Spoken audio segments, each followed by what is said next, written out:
साधक की आध्यात्मिक सिद्धि और उसके राइट ब्रेन के बीच के संबंध है, कोई संबंध नहीं है।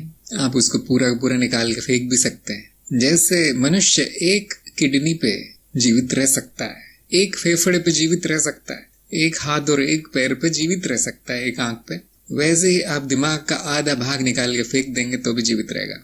कोई सा भी निकाल के फेंक दीजिए, पूरी तरह स्वस्थ रहेगा व्यक्ति। कई बार ऐसा भी देखा गया कि 90% दिमाग गायब था कोई बीमारी होने के कारण, मतलब दोष होने के कारण, पैदाइशी दोष। ऐसे भी हैं मतलब केसेस, आप सर्च कर सकते हैं इंटरनेट पे।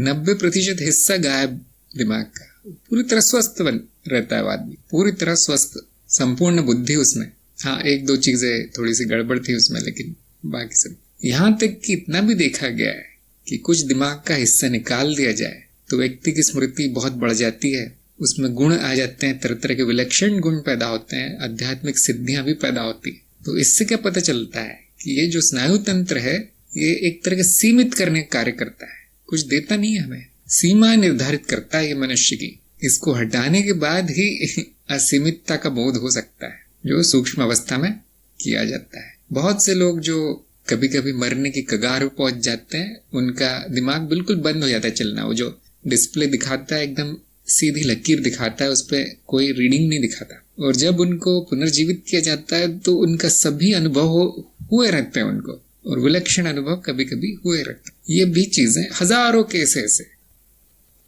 तो देखिए, इस दिमाग को, मस्तिष्क को ज्यादा महत्व देना मूर्खता है। कौन देता है इन चीजों का महत्व? भौतिकवादी लोग, जिन्होंने भौतिक के ऊपर अभी तक प्रगति नहीं की है, जिनको कोई हवा नहीं है कि भौतिक होता नहीं है, भौतिक नाम की चीज होती नहीं है। ये जो दिमाग या मस्तिष्क है, स्नायु तंत्र का भाग है, कुछ उसमें कुछ विशेष नहीं है। यहाँ पृथ्वी पर 90% जीव बिना दिमाग के, मनुष्यों की बात नहीं कर रहा है, वो तो दिमाग होते हुए भी उपयोग नहीं करते उसका, लेकिन पेड़ पौधे, बैक्टीरिया, वायरस आदि, कुछ तरह की मछलियां आदि, सबसे ज्यादा यही है जीव इस पृथ्वी पे। और दिमाग वाले जो जिनमें स्नायु तंत्र है बहुत कम है, ऐसे 10-20% ऐसे जीव हैं। और जिनका नहीं है स्नायु तंत्र है, उनका भी जीवन बहुत अच्छा चल रहा है, सुखपूर्वक चल रहा है। बैक्टीरिया आदि आदि जो है एक कोशी की जीव है, जिनमें दिमाग नाम की चीज नहीं, स्नायु तंत्र भी नहीं है, वो सबसे सफल है जीवन में,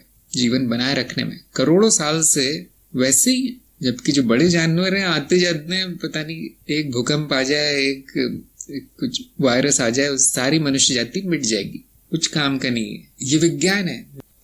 हल्दर ने कहा, मैंने एक व्यक्ति को देखा है जिसका लगभग 2/3 सर का भाग किसी सर्जरी में निकाल दिया, फिर भी वो अच्छा बिजनेसमैन है। हाँ जी, बड़ी विचित्र बात है।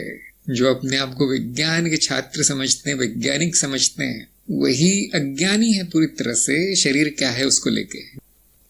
मैंने भी इस चीज का जो अध्ययन किया था स्नायु तंत्र का, यही मान्यता थी कि इसी में सब कुछ है।